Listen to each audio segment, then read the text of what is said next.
Hi, and welcome to the 5-Minute Mentor. I am your host, Tim J.M. Rohrer, and this is the show in which we discuss how mentors can teach their students using a 5-minute, 5-step process. Now, this week, we are contemplating 2 questions from Tammy from Tampa Bay.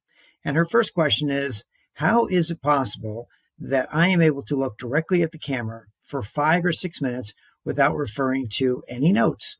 Well, Tammy, that would be impossible, wouldn't it? In fact, my notes are over here. And what I do is I look at them, but I look back to the camera very quickly. So let me just show you. This is it in slow motion. And this is it in fast motion. So you see, it's no big mystery. Now, on to Tammy's second question and the far more important question, which is going to take us a little bit longer than 5 minutes today. So hang in there with us. So Tammy wants to know, how do we deal with the reluctant student?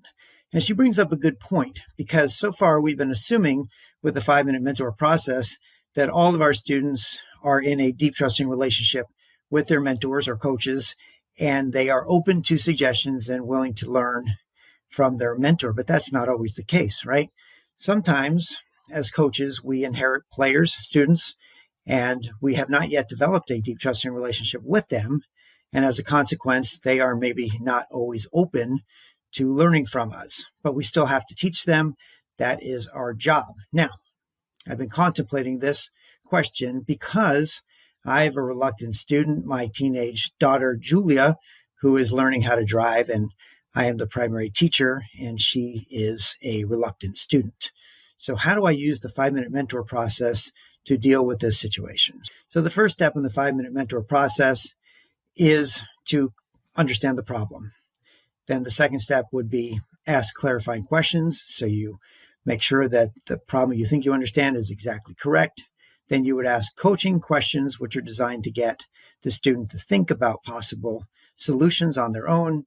And then you would provide some wisdom if they did not come up with any good solutions, or you will support their ideas.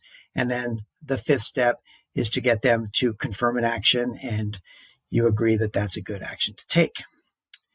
Now, with the reluctant student, it's different. The reluctant student 5-step process, you can see that the first step remains the same, and that is to understand the problem. So in the case of Julia, the problem is that her right turns go too wide, and she often crosses over the center line of the street she's turning onto, presenting a hazardous situation. So that is very clear. The second step is different, and you can see that's why I've put it in red. And the second step is to gain permission to offer solutions or coaching questions. So what I mean by gain permission is you don't have a deep trusting relationship with a student. It's a reluctant student. So you have to get them to be open to the possibility that you're going to provide them with some wisdom. And the best way to do this is to give them some positives that you've already witnessed. So in the case of Julia, I would say, hey, I'm really enjoying your left turns. They're precise and they're beautiful, and you're staying in your lane, and it's been great. Would you be open to hearing some information that could help you when it comes to your right turns, which are not as good? So I'm gaining permission by essentially trying to develop the relationship. I'm catching her doing something right, as Ken Blanchard would say, and then I'm suggesting that there's a way for me to help her with some things that she's not doing as well. So then after I gain permission, I ask some coaching questions. So why do you think your right turns are going wide? What could you do differently to make sure that your right turns are a little bit more narrow?